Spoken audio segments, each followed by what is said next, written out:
Milionairw was walking with his daughters when he saw a woman like his deceased wife. Before we begin our story, drop a comment below telling us where you're watching from. Enjoy this emotional journey. The morning sun cast long shadows across Jefferson Park as Ryan Sullivan walked hand in hand with his twin daughters. At 5 years old, Emma and Olivia were bundles of energy, their blonde pigtails bouncing as they skipped alongside their father. To anyone passing by, they appeared to be a picture-perfect family, a handsome, well-dressed father, and his adorable daughters enjoying a Sunday morning stroll. But behind Ryan's warm smile lay a heart still mending from wounds that had never properly healed. "Daddy, can we go to the swings?" Emma tugged at his hand, her blue eyes, so much like her mother's, looking up at him hopefully.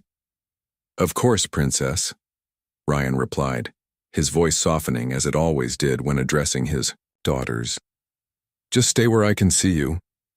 As the girls raced toward the playground, Ryan settled on a nearby bench. His expensive watch glinted in the sunlight, a reminder of the success he'd achieved professionally, even as his personal life had crumbled around him. 2 years. Sometimes it felt like yesterday that he'd received that devastating phone call about Natalie's accident. Other days it seemed like a lifetime ago. He watched his daughters laugh as they took turns pushing each other on the swings, their innocent joy a painful contrast to the heaviness in his chest. Seattle was supposed to be their fresh start. 3 months ago, he'd made the decision to relocate his investment firm's headquarters from Chicago, hoping the change of scenery would help them all move forward. New city, new home, new memories to create. Without the constant reminders of Natalie's absence around every corner. Olivia's voice snapped him from his thoughts. "Higher, Emma. Push me higher." Ryan smiled despite himself. Olivia had always been the more adventurous one, while Emma was cautious and thoughtful. They were identical in appearance but opposite in personality. Fire and water, Natalie used to call them. His phone buzzed with a message from Charlotte, their housekeeper, asking about dinner preparations. Ryan quickly replied, then noticed the time.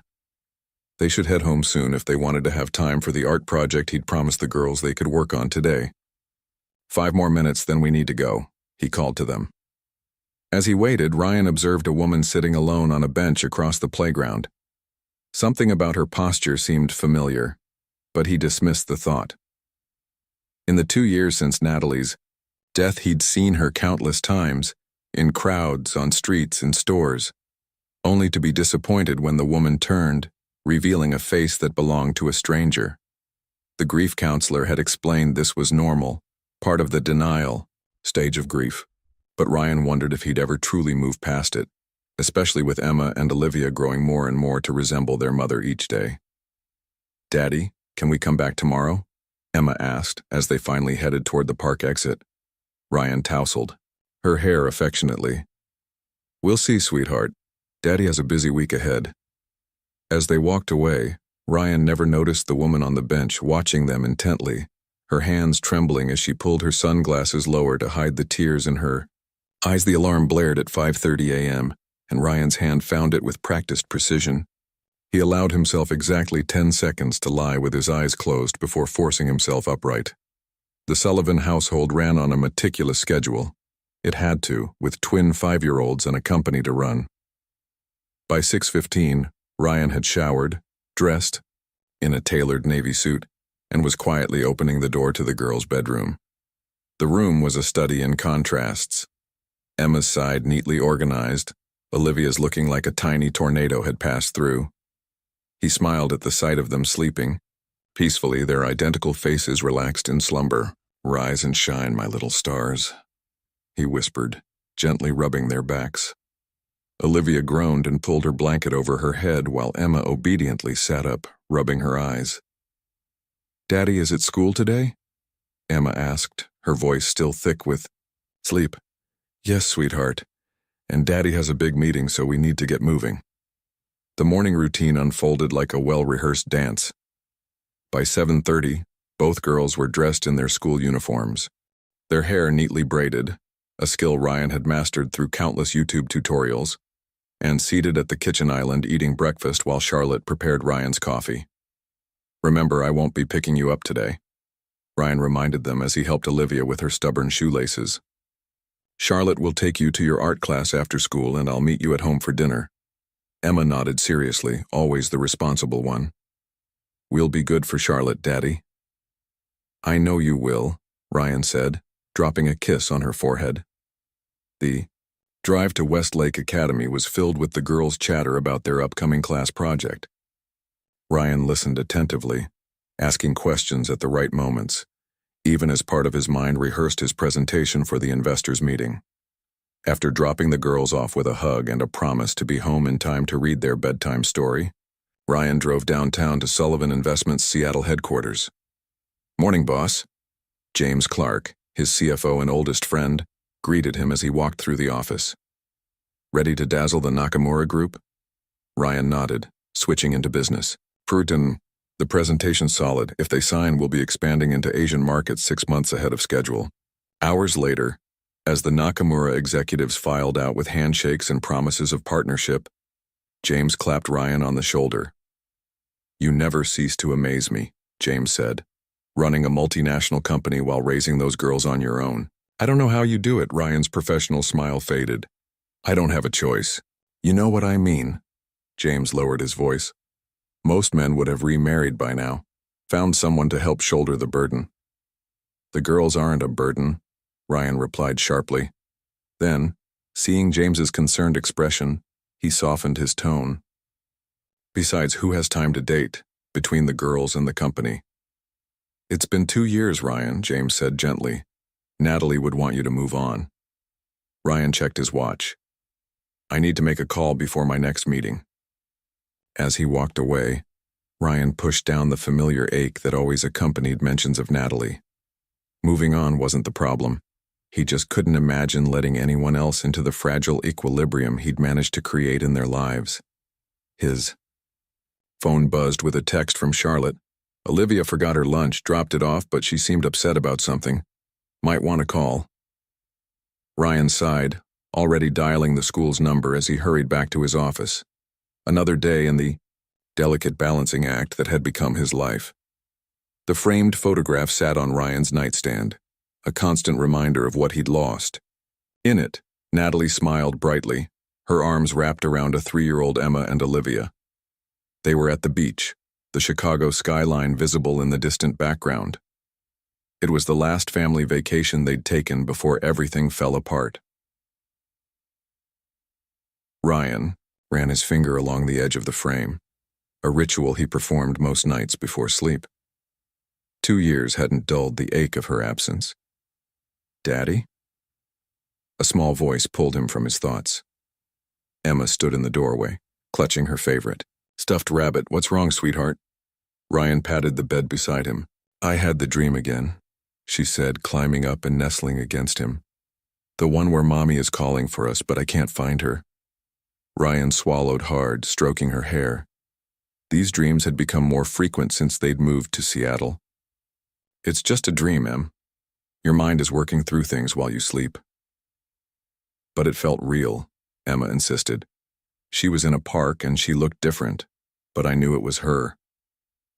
"The mind can play tricks on us," Ryan said gently. "Especially when we miss someone." Emma's eyes drifted to the photograph. "Do you think Mommy can see us from heaven?" The question pierced Ryan's heart. "How do you explain death to a child when you're still struggling to accept it yourself?" "I think," he began carefully, "that the people we love are never truly gone. We carry them here." He placed his hand over her heart. Emma seemed to consider this, her small brow furrowed in concentration. "Olivia says Mommy isn't in heaven. She says she's closer." Ryan felt a chill. "What does she mean by that?" Emma shrugged. "I don't know. She talks about Mommy a lot when you're not around." Before Ryan could probe further, his phone rang. The caller ID showed James. "Sorry, Em, I need to take this." He tucked the blanket around her. "Why don't you try to sleep here tonight?" Emma nodded, already curling into the pillow that had once been Natalie's. "James, it's late," Ryan answered, walking into the hallway. "I know, I'm sorry. But the Nakamura deal. There's a complication. Ryan listened as James outlined the issue, his mind racing to find solutions even as he checked on Olivia, who was sleeping soundly in her bed, clutching something in her small hand. Gently, he pried her fingers open, to reveal a small silver locket, Natalie's locket, the one that had supposedly been lost in the accident. "James, I need to call you back," Ryan said abruptly, ending the call. His heart pounding, Ryan examined the locket. Inside was the tiny photo of the twins as babies. Natalie had worn it every day since their birth. The police report had listed Natalie's personal effects: wedding ring, watch, earrings. The locket wasn't mentioned. It should have been destroyed in the fire that had consumed the car after it plunged into the ravine. So how was it here, intact in his daughter's hand? "Liv," he whispered, gently shaking her. "Olivia, wake up, sweetheart." Her eyes fluttered, open. "Daddy? Where did you get this?" He held up the locket. Olivia blinked sleepily. "The lady gave it to me." "What lady?" "The one who looks like Mommy, in the park." Olivia yawned. "She said it was a secret, but that we'd all be together soon." Ryan's blood ran cold. "When was this? When did you see this lady?" But Olivia had already drifted back to sleep, leaving Ryan with the locket clutched in his trembling hand and 1,000 questions swirling in his mind. Someone was playing a cruel game with his family, and he needed to find out who. Ryan sat in his car outside Westlake Academy, the engine off, his mind still reeling from his discovery the previous night. The locket rested in his pocket, a heavy weight against his thigh. He'd barely slept, alternating between rage at whoever was manipulating his daughters and wild, irrational hope that somehow, impossibly, Natalie could be alive. The rational part of his brain knew better. He'd identified her personal effects. The police had confirmed the DNA evidence from the crash site. She was gone, which meant someone was deliberately targeting his vulnerable daughters. "Mr. Sullivan?" A tap on his window startled him. Rebecca Morgan, the twins' teacher, stood outside his car with a concerned expression. Ryan quickly composed himself and stepped out. "Ms. Morgan, good morning." "Please, it's Rebecca," she said, tucking a strand of auburn hair behind her ear. "I was hoping to catch you. Do you have a moment?" Ryan checked his watch. "A brief one." They walked toward the school entrance together. Rebecca was new to Westlake this year, early 30s, warm but professional. The girls adored her. "I wanted to discuss Olivia," she said. "She made some unusual comments during sharing time yesterday." Ryan's pulse quickened. "What kind of comments?" "She told the class her mother had come back, but it was a secret." Rebecca watched his reaction carefully. "Given the circumstances of your wife's passing, I thought I should bring it to your attention." Ryan's jaw tightened. "Did she mention meeting someone? A woman at the park, perhaps?" Rebecca nodded. "Yes, actually. She said a lady who looked like her mommy gave her a special necklace." Ryan pulled the locket from his pocket. "This one." Rebecca's eyes widened. "That's not good. Have you contacted the police?" "Not yet. I wanted to talk to Olivia first, make sure I understand what's happening." He sighed. "Kids have active imaginations." "True, but this seems more specific, and potentially concerning from a safety standpoint." Ryan ran a hand through his hair, feeling the weight of yet another worry settling onto his shoulders. "I appreciate you bringing this to my attention," he said. "I'll look into it." "Of course." Rebecca hesitated, then added, "Mr. Sullivan." "Ryan, I know it's not my place, but if you need someone to talk to, as someone who works with the girls every day, I might be able to offer perspective." The kindness in her voice caught him off guard. For a moment, he was tempted to accept, to share the crushing burden of his suspicions and fears. "Thank you," he said instead, "but we'll be fine." The morning bell rang and students began streaming toward the entrance. "I should get back," Rebecca said, "but please keep me updated. And don't hesitate to reach out if I can help." As she walked away, Ryan felt an unexpected pang. When was the last time anyone had offered him help without an agenda? He watched the twins join their classmates, laughing and chattering.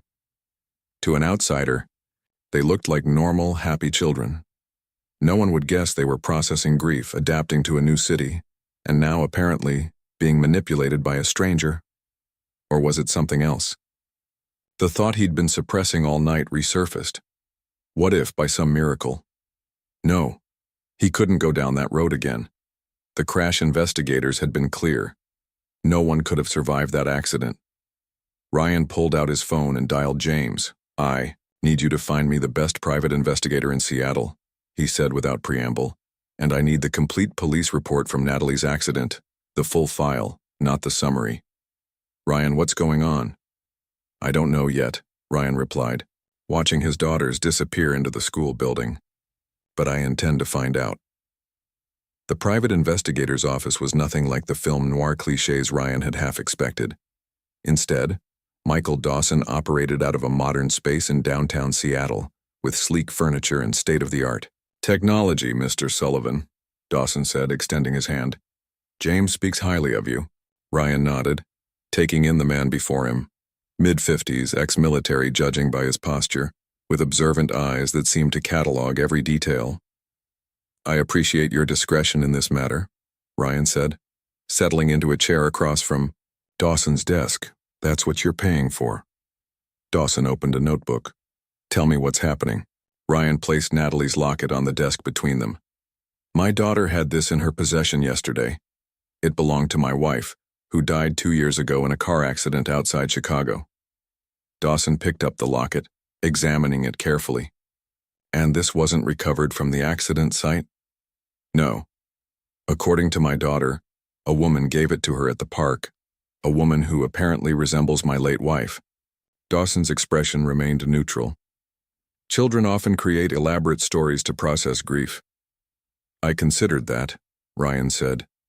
"But Olivia had specific details about the locket, things she couldn't know unless someone told her." Ryan pulled out his phone, showing Dawson a photo of Natalie wearing the locket. It was custom-made when the twins were born. Natalie never took it off. Dawson studied the photo, then the locket itself. "What exactly do you want me to investigate, Mr. Sullivan? Are you concerned about someone stalking your family, or—" "I don't know," Ryan admitted. "Either someone is playing a cruel game with my daughters, or—" He couldn't bring himself to voice the alternative, "or your wife's death isn't as straightforward as you were led to believe." Dawson finished for him. Ryan met his gaze. "I need certainty, Mr. Dawson. Whatever the truth is, I need to know." Dawson nodded. "I'll need the complete accident report, any insurance claims filed, and details about your wife's life before her death. Friends, potential enemies, mental health history." "I'll get you everything," Ryan said. "But please, keep a low profile.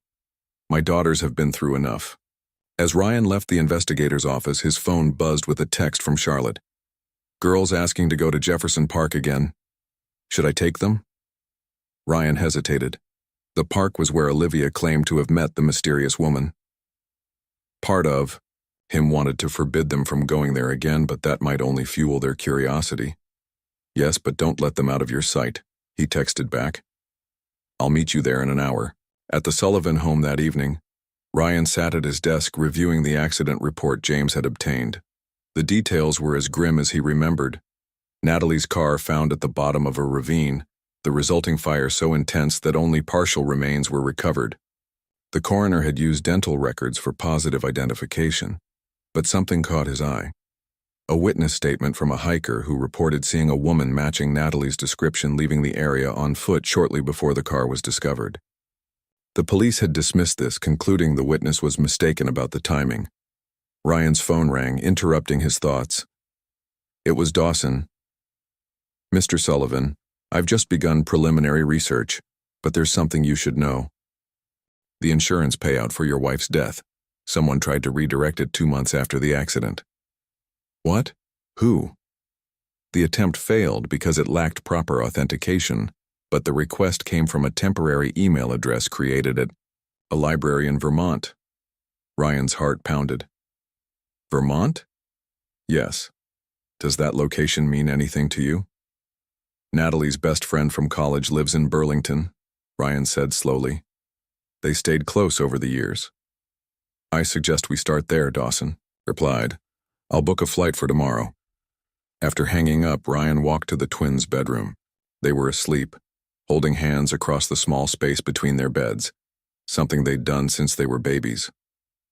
On Emma's nightstand was a new drawing, two little girls holding hands with a woman whose face was hidden by long hair. Written beneath in a child's wobbly handwriting, our secret friend from the park. Ryan felt cold dread settle in his stomach. Whatever was happening, he needed answers, before his daughters became even more entangled in what was either a cruel deception or an impossible truth. Alexandra Collins stood in her modest apartment, staring at the wall covered with photos, news clippings, and handwritten notes. At the center was a photograph of Ryan Sullivan with his twin daughters, cut from a business magazine. Her fingers traced the girls' faces, her touch gentle, almost reverent. 2 years of careful planning had brought her to this moment.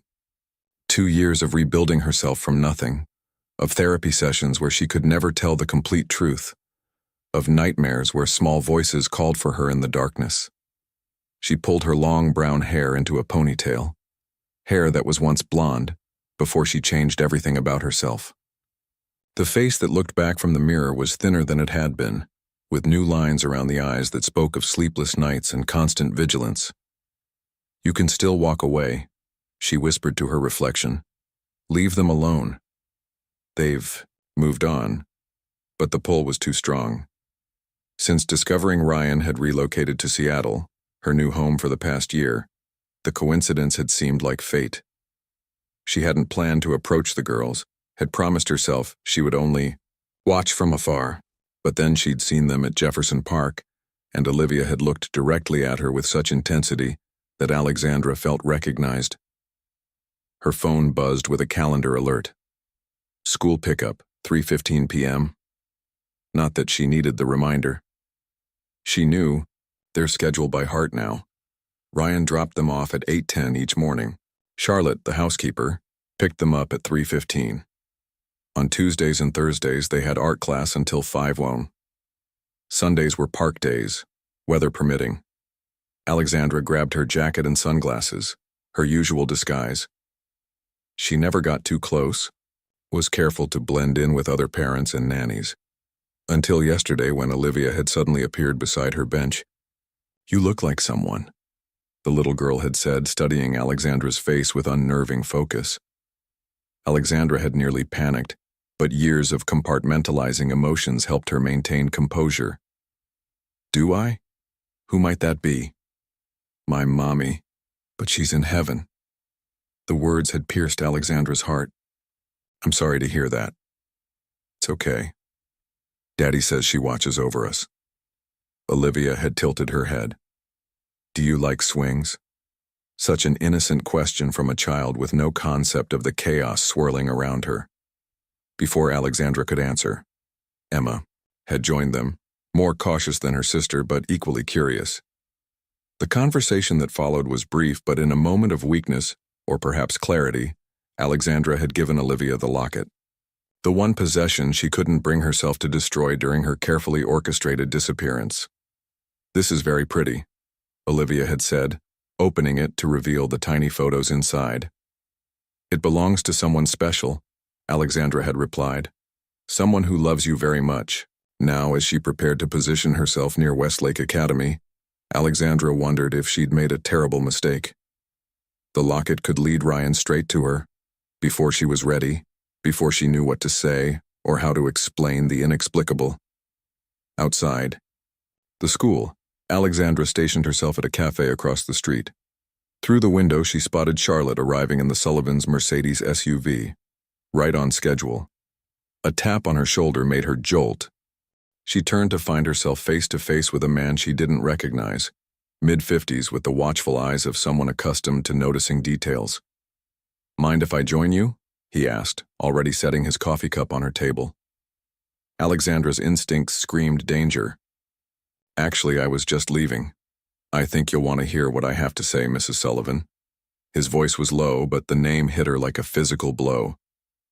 Or do you prefer Alexandra Collins now? Her carefully constructed world began to crumble. Who are you? Someone who's been hired to find answers, he replied, sliding a business card across the table. And I believe you're the answer to quite a few questions. Alexandra stared at the business card. Michael Dawson, private investigator.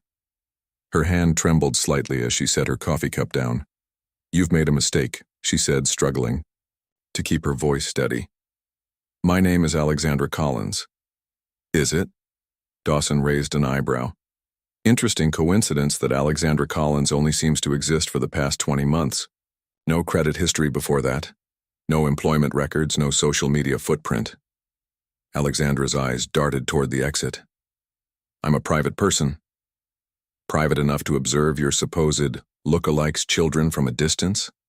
Private enough to give one of them a locket that belonged to their dead mother. Dawson leaned forward.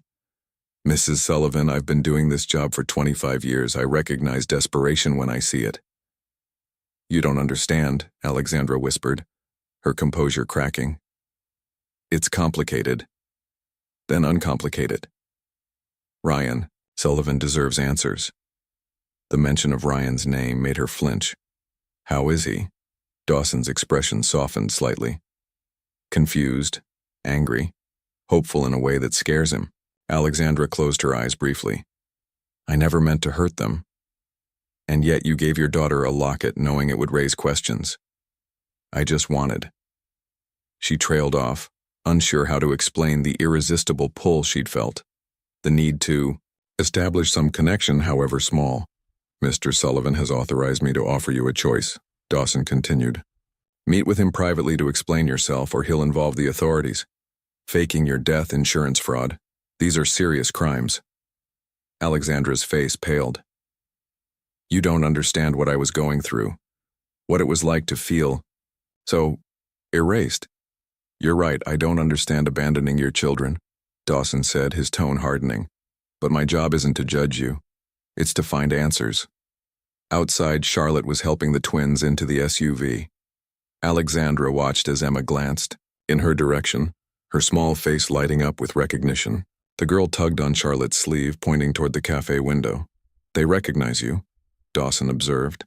Even after 2 years, even with the changes to your appearance. What does that tell you? Tears welled in Alexandra's eyes. That I made a terrible mistake. The question is, what are you going to do about it now? Alexandra watched the SUV pull away, taking her daughters with it. The daughters she'd convinced herself would be better off without her. The daughters who somehow still recognized her despite everything. When does he want to meet? She asked. Finally. Tomorrow. Neutral location, my office. Dawson slid another card across the table with an address. Noon. And the girls? They won't be there. This is between you and Ryan first. Alexandra nodded, relief and anxiety washing over her in equal measure. I'll be there. Dawson stood to leave, then paused. Mrs. Sullivan, or Ms. Collins, whatever you prefer, a word of advice. The truth may hurt, but anything less tomorrow will end badly for everyone involved. After he left, Alexandra remained seated, her mind racing. The carefully constructed life she'd built was collapsing around her. 2 years of running, of trying to rebuild herself piece by piece, had led her right back to where she started. Except now she was a criminal, a liar, a mother who had abandoned her children. Yet beneath the panic, a small part of her felt relief. The exhausting charade was ending. Whatever happened tomorrow, she would finally stop running. Back in her apartment, Alexandra opened a locked drawer and removed a small notebook. Inside were letters she'd written to Emma and Olivia over the years. Letters they'd never received. Letters explaining her depression, her sense of failure, her conviction that they deserved better than a mother who felt nothing but emptiness when she looked at them. She had no idea if Ryan would ever allow her to give these to the girls. She wasn't sure they should read them at all. But writing them had kept her tethered to reality during her darkest moments. Tomorrow would change everything. Again. Alexandra picked up her phone, hesitated, then dialed a number she'd memorized but never called. "Dr. Marshall? It's Alexandra Collins. I need an emergency session. Tonight, if possible." Her therapist needed to know the full truth before she faced Ryan, before she faced herself. Ryan stood at the window of Dawson's office, watching Seattle's midday traffic flow beneath gray skies. His reflection showed a man barely holding himself together, sleepless eyes, jaw tense with anticipation. In his pocket, he clutched Natalie's locket like a talisman. "She confirmed she's coming?" Ryan asked, checking his watch for the third time in 5 minutes. Dawson nodded from behind his desk. She seemed resigned and scared. Scared? Ryan almost laughed. "What right does she have to be scared?" "Everyone has their demons, Mr. Sullivan," Dawson replied evenly. "Even those who cause pain." Before Ryan could respond, the office door opened. His assistant stepped in. "Mr. Dawson, your noon appointment is here." Ryan turned, his heart hammering against his ribs. And there she was. The woman who entered wasn't the Natalie he remembered. Her once blonde hair was now brown, cut in a simple bob. She'd lost weight, her cheekbones more prominent beneath skin that had lost its California glow. But her eyes, those were unchanged. The same eyes that looked back at him from their daughters' faces every day. For several seconds, neither spoke. The room crackled with tension as two people who had once shared everything regarded each other as strangers. "Ryan," she finally said, her voice barely above a whisper. Hearing his name from her lips broke something inside him. "You're alive." The words came out hollow, an accusation rather than a celebration. "I'll give you privacy," Dawson said, moving toward the door. "I'll be right outside if needed." When they were alone, Ryan couldn't stop staring at her. This ghost-made flesh, this walking impossibility. "How could you?" he finally asked, his voice raw. "How could you do this to us?" Natalie, Alexandra now, he reminded himself, seemed to brace herself against his anger. "I wasn't well, Ryan. I hadn't been for a long time." "So you faked your death? Left me to raise our daughters alone, thinking their mother was dead?" Ryan fought to control his voice. "Do you have any idea what that did to them? What it did to me?" "I convinced myself you'd all be better off," she said, tears gathering in her eyes. "The postpartum depression never went away. It just morphed into something darker. I felt like I was drowning every day. Like I was the worst mother in the world, the worst wife. You thought abandoning us was the solution?" Ryan interrupted. "Not therapy? Not medication? Not talking to me, your husband?" "I tried those things," she countered. "For years I tried. Nothing helped.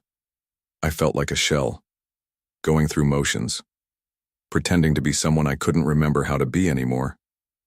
Ryan ran a hand through his hair, struggling to reconcile this broken woman with the vibrant Natalie he'd married. "The accident. You planned it all?" She nodded. "I had help. Someone who knew people who could create new identities. I emptied an old savings account my grandmother left me.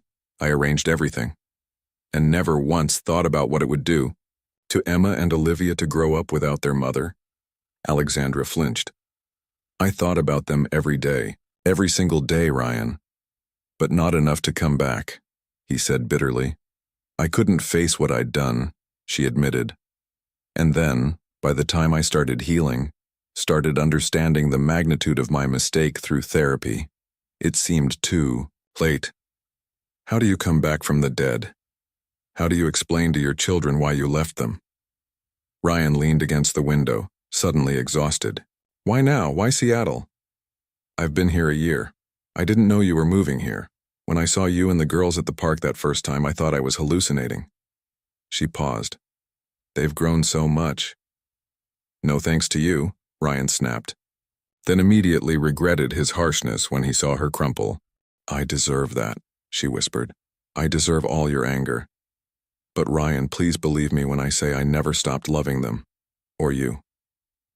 The words hung in the air between them, a confession that changed nothing and everything at once. The silence, In Dawson's office stretched taut between Ryan and Alexandra. Rain began pattering against the windows, the gray Seattle sky perfectly matching the mood within. "Love?" Ryan finally said, the word like gravel in his throat. "You abandoned us, Natalie. You let us believe you were dead." "I know," she whispered, not correcting him on her name. "There's nothing I can say to make it right." Ryan paced the office, struggling to contain the storm of emotions threatening to overtake him. Anger, confusion, betrayal, and underneath it all, a treacherous relief that she was alive. "The girls," he said suddenly. "They recognized you. How? They were only 3 when you left." Alexandra's eyes glistened. "Children know their mother, even when she doesn't deserve to be recognized. And the locket, why give it to Olivia? Was that your way of letting me know you were back?" She shook her head. "I never intended to approach them. But Olivia came to me at the park.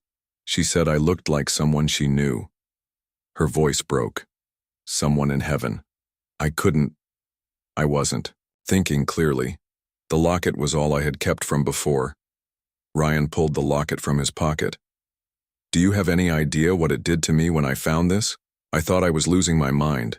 "I'm sorry," she said, the words hollow against the magnitude of her actions. "Sorry."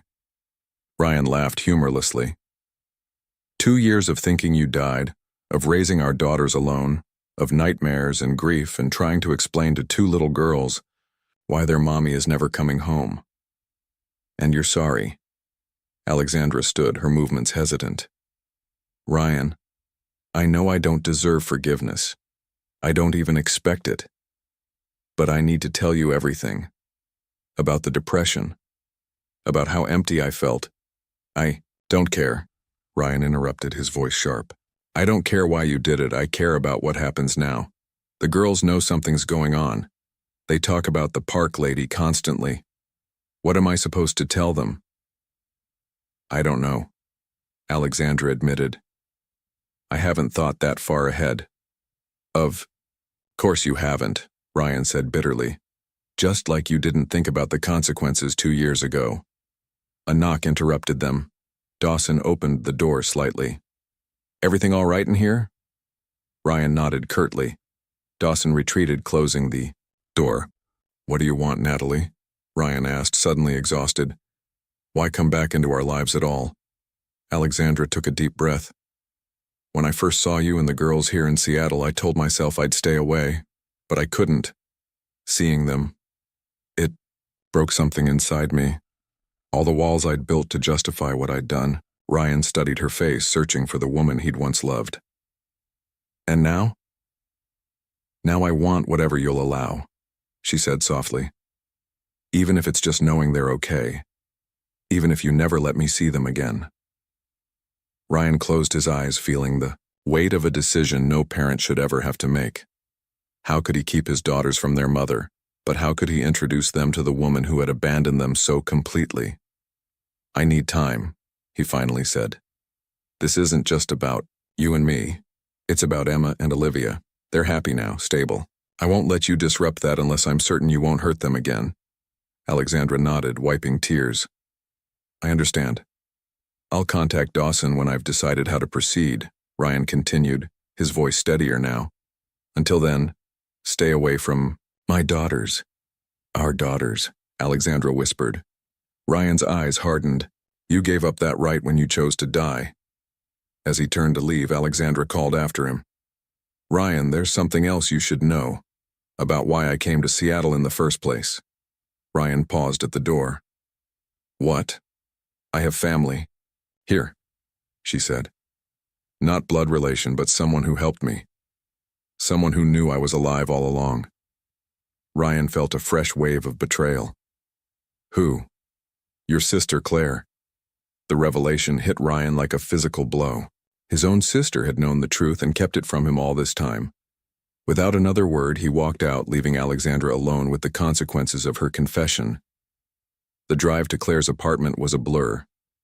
Ryan gripped the steering wheel so tightly his knuckles turned white, his mind reeling from Alexandra's revelation. The rain had intensified, sheets of water cascading down the windshield. matching the storm inside him. His sister had known. All. This time, through the funeral he could barely get through the nights he'd sat with his daughters as they cried for their mother, through the grief counseling and the relocation to Seattle, Claire had known Natalie was alive. He parked haphazardly outside her building and took the stairs 2 at a time, unable to stand still long enough for the elevator. When Claire opened her door, her smile faded immediately upon seeing his expression. "Ryan, what's wrong?" "Natalie," he said, watching her face carefully. "Or should I call her Alexandra now?" The color drained from Claire's face. Her reaction confirmed everything. "You knew," he said, pushing past her into the apartment. "My God, Claire, you knew she was alive." Claire closed the door slowly, her shoulders slumped in defeat. "Ryan, please, let me explain." "Explain what?" he demanded, his voice rising. "That you let me think my wife was dead? That you watched me grieve, watched the girls grow up without their mother, and said nothing?" "She was sick, Ryan," Claire said, tears forming in her eyes. "She called me that night, hysterical, saying she couldn't do it anymore, that she was going to drive her car off the road. For real, not staged." Ryan fell silent, processing this new information. "I talked her down," Claire continued, "convinced her to come to me instead. When she arrived, she was broken. I've never seen anyone so hollow, so convinced that everyone would be better off without her. So instead of getting her help, involving me, her husband, you helped her disappear?" Ryan asked incredulously. Claire shook her head. "I did get her help. I found her a psychiatrist, made sure she took medication. But she was adamant that she couldn't face you or the girls, that she'd damaged everything beyond repair. That wasn't her decision to make," Ryan said through clenched teeth. "Or yours." "I know that now," Claire admitted. "But at the time I was just trying to keep her alive, Ryan. She was suicidal. I thought once she got better she'd change her mind, come back somehow. It's been 2 years, Claire. And she's still not whole," Claire said softly. "The Alexandra you met today isn't the Natalie you married. She's still struggling, still trying to find her way back to herself." Ryan paced the small living room, trying to reconcile his sister's justifications with his sense of betrayal. "When we decided to move to Seattle, was that part of some plan? Did you orchestrate this?" "No. I was as surprised as anyone when you said you were relocating. I worried it would trigger something in Alexandra, but I never imagined."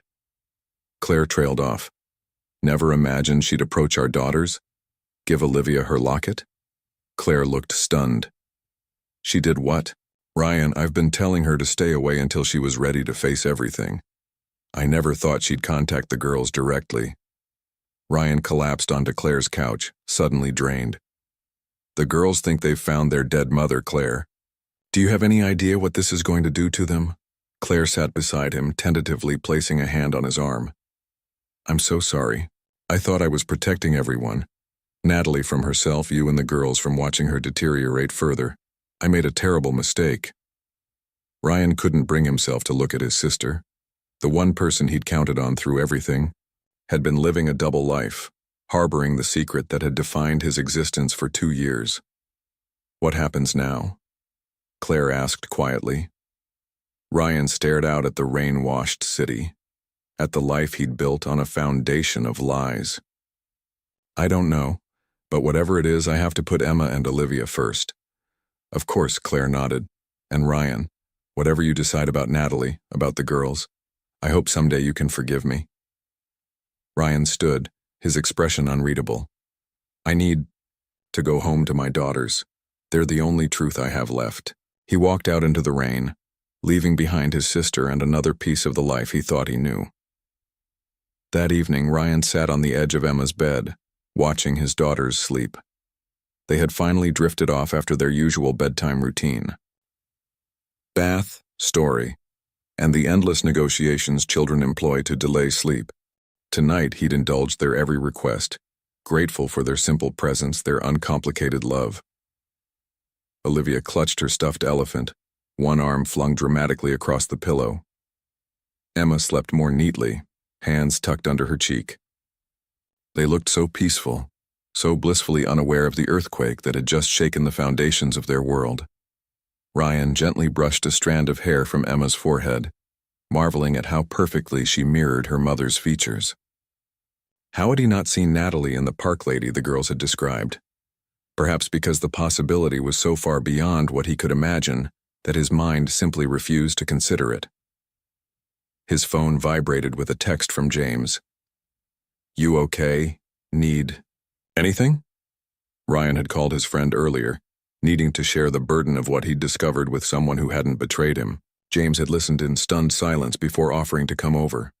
Ryan had declined, needing time alone with his thoughts and his daughters. "We're fine. Talk tomorrow," he texted back. Fine. Such an inadequate word for the tsunami of emotions threatening to drown him.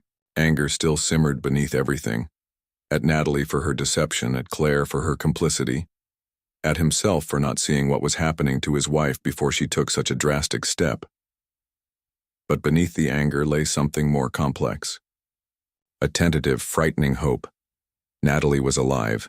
The mother of his children, the woman he had mourned, existed in the world. What did that mean for them? For Emma and Olivia? The questions circled endlessly as Ryan moved to his own bedroom. Sleep seemed impossible, so he pulled out the file Dawson had compiled on Alexandra Collins. Her new life was Spartan, a small apartment in Capitol Hill, a job as a graphic designer at a local firm, few friends, no romantic relationships. She volunteered at an animal shelter on weekends and attended therapy twice weekly. It was the life of someone existing rather than living. Among the documents was a report from her therapist, Dr. Elizabeth Marshall, obtained through means Ryan chose not to question. The clinical assessment painted a picture of severe postpartum depression that had evolved into major depressive disorder, complicated by an identity crisis and overwhelming sense of failure as a mother. Patient exhibits significant progress, but continues to struggle with guilt and self-worth issues stemming from her decision to abandon her family. She expresses profound remorse but remains convinced her absence benefited her children more than her presence would have. Ryan set the report aside, unsure if the clinical language made Natalie's actions more or less comprehensible. Depression, he could understand, but the leap from that to faking her death seemed so extreme, so final. A small sound from the doorway startled him. Emma stood there in her unicorn pajamas, clutching her rabbit. "Daddy? I had a bad dream." Ryan quickly tucked the papers away. "Come here, sweetheart." Emma climbed onto his lap, her small body warm against his chest. "I dreamed Mommy was calling me, but when I tried to find her, she kept disappearing." Ryan's heart contracted painfully. "It was just a dream, Em. But it felt real." She looked up at him with eyes so like Natalie's. "Daddy, can I ask you something?" "Anything." "The lady in the park that Olivia talks to, is she real?" Ryan hesitated, caught between truth and protection. "Why do you ask?" "Because I saw her too, and she looked like the mommy in our pictures." Emma's voice dropped to a whisper. "Olivia says she's our real mommy, but that can't be true, right? Because our mommy is in heaven." Ryan felt as though he couldn't breathe. How was he supposed to answer this? What words could possibly bridge the chasm between what these innocent children had been told and the impossible reality? "Emma, sometimes grown-ups make mistakes, big mistakes. Like when I broke your phone and said I didn't." Despite everything, Ryan smiled. "Bigger than that. And sometimes these mistakes hurt the people they love, even when they don't mean to." Emma considered this. "Is the park lady a mistake?" "No, honey. The park lady is complicated." Ryan took a deep breath. "Emma, tomorrow after school, you and Olivia and I are going to have a very important talk about the park lady, but right now you need your sleep." "Is it a bad talk?" Emma asked, suddenly anxious. "No, not bad, just important. And a little confusing, maybe." "Okay." She seemed satisfied with this answer. "Can I sleep here tonight?" "Of course." As Emma curled against him, Ryan stared at the ceiling, knowing sleep would elude him. By this time tomorrow, his daughters would know their mother was alive. What would that knowledge do to them? Would they feel abandoned all over again? Would they be confused, angry, overjoyed, all of these at once? And what about Natalie, Alexandra, whoever she was now? What role could she possibly play in their lives after such a profound betrayal? Could she be their mother again? Should she? Ryan had always prided himself on his ability to make decisive choices, to see the clear path forward in complicated situations. But this defied any roadmap he possessed. His phone vibrated again, an unknown number with a text. I know, you have every reason to hate me, but please, when you talk to the girls, remember that I was sick, not cruel. They deserve to know their mother loved them even when she couldn't love herself. And Ryan's thumb hovered over the delete button before he finally set the phone aside, without responding. What Natalie deserved, what he deserved, even what he felt, none of that mattered now. Only Emma and Olivia mattered, their well-being, their emotional security, their future. Tomorrow would change their lives irrevocably. Again, Ryan could only hope that this time the truth would heal rather than harm. Morning came too quickly. Ryan moved through the familiar routine on autopilot, breakfast, backpacks, braiding hair, all while carrying the weight of the impending conversation. Daddy, you're quiet today, Olivia observed as he drove them to school, her perceptiveness catching him off guard. Just thinking, Liv. About what? Ryan met her eyes in the rearview mirror. About our talk after school. Remember, I'm picking you up early today. Is it about the park lady? She asked, her voice suddenly eager. Yes, it is. I knew it. I told Emma she was special. Ryan's hands tightened on the steering wheel. Olivia, remember our rule about talking to strangers? But she's not a stranger, Daddy, Olivia insisted. We'll talk about it later, Ryan interrupted gently. Right now, let's focus on having a good day at school. After dropping the girls off, Ryan drove to James's office, needing his friend's clear-headed perspective before facing the afternoon's conversation. You're doing the right thing, James said after listening to Ryan's plan. The girls deserve the truth in age-appropriate terms. But what if it traumatizes them all over again? Ryan asked, voicing his deepest fear. They've been through so much already. James's expression was sympathetic but firm. Kids are resilient, Ryan, more than we give them credit for, and they're already confused. They've seen their mother, recognized her somehow. Keeping the truth from them now would only make things worse. Ryan nodded, knowing his friend was right. And after that, do I let Natalie, Alexandra, back into their lives? How can I trust her not to disappear again when things get tough? One step at a time, James advised. Start with the truth. Everything else can wait. By the time Ryan picked up the girls at 2 Amanong, his resolve had solidified. They deserved the truth, however complicated, however painful. They deserved to know that their mother hadn't died, that she had been sick in a way that made her make terrible choices, and that she still loved them despite everything. As they drove home, Emma and Olivia chatted excitedly in the back seat, speculating about the special talk and why they were leaving school early. Ryan listened to their innocent theories with a heavy heart, knowing that in less than an hour their understanding of their own story would be forever changed. What he couldn't predict was whether that change would heal old wounds or create new ones. Ryan sat across from Emma and Olivia in their living room, his heart hammering in his chest.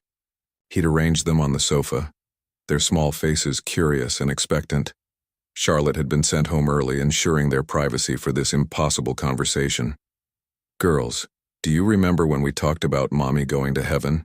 Ryan began, his voice gentle. They nodded solemnly. Emma clutched her stuffed rabbit tighter. Sometimes grown-ups tell children things that aren't exactly true because they think it will protect them. Ryan continued carefully. Not to be mean, but because they're trying to help. Like when you said the tooth fairy took my tooth, but it was really you? Olivia asked, her eyes narrowing with sudden suspicion. Despite the gravity of the moment, Ryan smiled.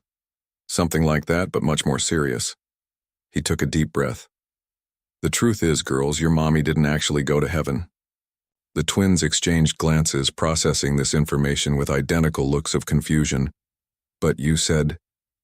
Emma began, I know what I said, Ryan interrupted gently. I said that because I thought it was true. I thought Mommy had died in an accident.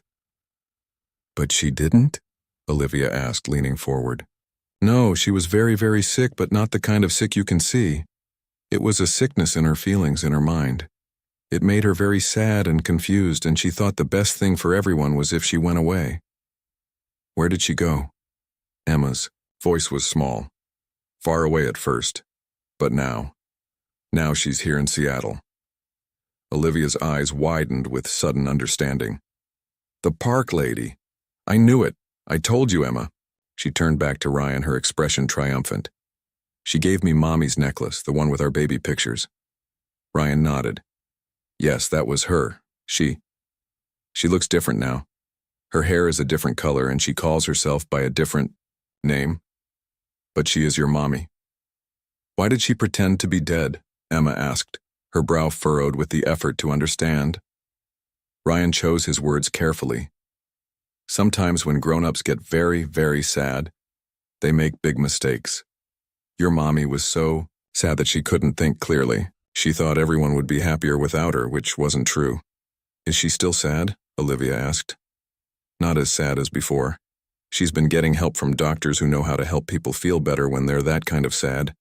Emma, always, the more reserved twin, had gone quiet. Ryan gently touched her hand. What are you thinking, sweetheart?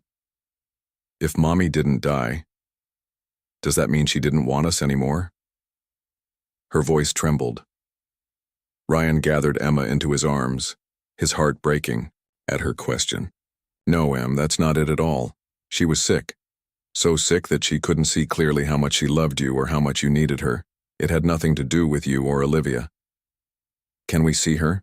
Olivia asked, practical as always. For real, not just in the park? Ryan hesitated. Would you like to? Olivia nodded immediately. Emma looked uncertain. Will she go away again? Emma whispered. I don't know, Ryan answered honestly. But I do know she loves you both very much even when she couldn't show it. And I know that no matter what happens, I will always, always be here for you. Nothing will change that. Olivia climbed onto Ryan's lap, joining her sister in his embrace. I think we should see her, Daddy. I want to show her my new drawings. Emma remained quiet, but after a moment gave a tiny nod of agreement. Ryan held his daughters close, overwhelmed by their resilience, their capacity for understanding, and their willingness to face this unimaginable situation with open hearts. Whatever happened next, they would face it together. As a family, however unconventional, however wounded, they would find their way forward. The coffee shop was Ryan's choice. Neutral ground, public but quiet, with a small play area where the girls could retreat if emotions ran high. Alexandra arrived first, sitting at a corner table with her hands wrapped around a mug that had long gone cold. When she saw Ryan enter with Emma and Olivia, she visibly trembled. Ryan guided the girls forward, a hand gently on each of their backs. He dressed them identically today in blue dresses with white cardigans, their hair pulled back in matching braids, a reminder, perhaps, of what Alexandra had left behind. Girls, Ryan said softly, this is your mother. Alexandra's eyes filled with tears as she looked at her daughters, now standing just feet away from her. Hello? She managed, her voice barely above a whisper. Olivia, always the braver twin, took a step forward. You don't look like the pictures Daddy has. Alexandra smiled through her tears. I changed my hair color, and I'm a bit thinner now. Why did you pretend to be dead? Olivia asked bluntly. Ryan winced, but Alexandra nodded as if expecting the question. I was very sick, Olivia. Not the kind of sick where you cough or have a fever, but sick in my heart and mind. I made a terrible mistake because I wasn't thinking clearly. Emma, still partially hidden behind Ryan's leg, spoke up. Did you stop loving us? Alexandra's composure cracked at the question. No, Emma. Never. I have loved you every single day, even when I was away. The sickness made me believe you'd be better off without me, which was wrong. So wrong. Ryan guided the girls to sit at the table, positioning himself between them and Alexandra. Your mom has been seeing doctors who help people with her kind of sickness, he explained. She's been getting better. Are you still sick? Olivia asked, her directness both painful and necessary. Alexandra considered the question carefully. I'm much better than I was, but getting completely well takes time. It's like learning to walk again after a broken leg. It doesn't happen all at once. Emma studied Alexandra with an intensity that belied her 5 years. You gave Olivia your necklace, the one with our pictures. I did, Alexandra confirmed. It was the only thing I kept from before. I couldn't bear to part with it. Can I have something too? Emma asked quietly. Alexandra reached into her purse with trembling hands and withdrew a small box. I was hoping you might ask that. I have something for both of you. Inside were 2 delicate bracelets, each with a small, silver charm. A moon for Olivia, a star for Emma, matching the nursery theme they'd had as babies.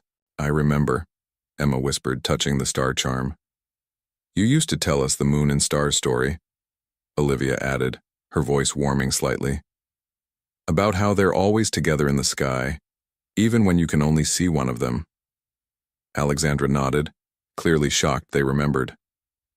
That's right, just like you two, and just like my love for you.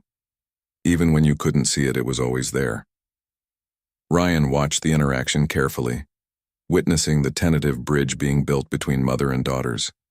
Despite everything, despite his own complicated feelings toward Alexandra, he couldn't deny the natural connection that still existed. Would it be okay if I told you a little about what I've been doing? Alexandra asked. And maybe you could tell me about school and your friends? The conversation that followed was halting at first, then gradually more fluid. Alexandra listened intently as the girls described their new school, their art classes, their favorite books. She shared simple details about her life, her job, designing websites, her volunteer work at an animal shelter, her small apartment nearby. Emma eventually asked the question Ryan had been dreading. Are you coming home with us? Alexandra looked to Ryan, then back to Emma. No, sweetheart, that's not how this works. Your daddy and I need to figure out a lot of grown-up things first. For now, I'm just hoping we can spend some time together sometimes, if that's okay with you and your daddy. Ryan felt a rush of gratitude at her answer, truthful but age-appropriate, acknowledging his role as their primary parent while opening the door to a relationship. Perhaps Alexandra had changed more than he'd initially believed. As the meeting drew to a close, Olivia surprised everyone by giving Alexandra a quick hug. Emma held back, offering a small wave instead. Both gestures in their own way were miracles after 2 years of absence. Walking back to the car, Ryan asked the girls, How are you feeling? Weird, Olivia admitted. But good weird, I think. Emma was more thoughtful. She's not like I remembered, but she knew about the moon and stars. Ryan nodded, understanding the complexity of their emotions because he felt it too, that disorienting mix of familiarity and strangeness, hurt and hope. It's okay to feel confused, he assured them. We're all figuring this out together. And, for the first time since Alexandra's reappearance, Ryan began to believe that maybe, just maybe, there was a path forward. In the weeks that followed, a cautious rhythm emerged. Alexandra met with the girls twice weekly, always in public places, always with Ryan present. The coffee shop became their regular spot, with its corner table and nearby play area, now familiar territory. Each meeting revealed small connections, being rebuilt. Alexandra remembered Emma's preference for strawberry jam over grape, Olivia's habit of humming when concentrating. The girls gradually opened up, sharing school stories and artwork. Ryan watched these interactions with mixed emotions. He couldn't deny the careful way Alexandra approached the girls, never pushing for affection, always respecting boundaries. Her patience seemed genuine, her therapy ongoing. She's really trying, Rebecca observed one afternoon at school pickup. Their friendship had deepened through these challenging weeks, her perspective as the twins' teacher proving invaluable. Yes, Ryan admitted. She is. The shift came unexpectedly during their 6th meeting. Emma, who had maintained her distance, suddenly asked, "Could you come see my school play? I'm going to be a tree." Alexandra's eyes filled with tears. "I would love that more than anything." Later, driving home, Ryan realized something fundamental had changed. This wasn't the Natalie who had abandoned them. This was Alexandra, who was fighting to become someone worthy of her daughter's trust, and perhaps, someday, worthy of his forgiveness too. 6 months later, Ryan stood backstage at Westlake Academy, watching Emma and Olivia prepare for their spring performance. At 6 years old, they exuded confidence that amazed him, especially given the emotional journey they'd navigated. "Daddy, is Mom here yet?"